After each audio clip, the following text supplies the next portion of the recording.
Great One, can you hear me? We have given everything. Our crops, our cattle, our prayers, our voices, our faith.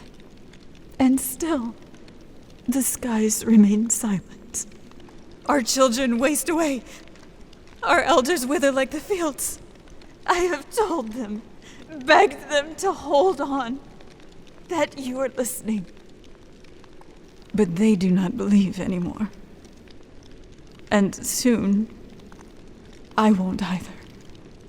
So please, if you are still with us, if you have ever been with us, take this offering. Take me. Take my blood, my breath, my soul, but spare them! Let it rain.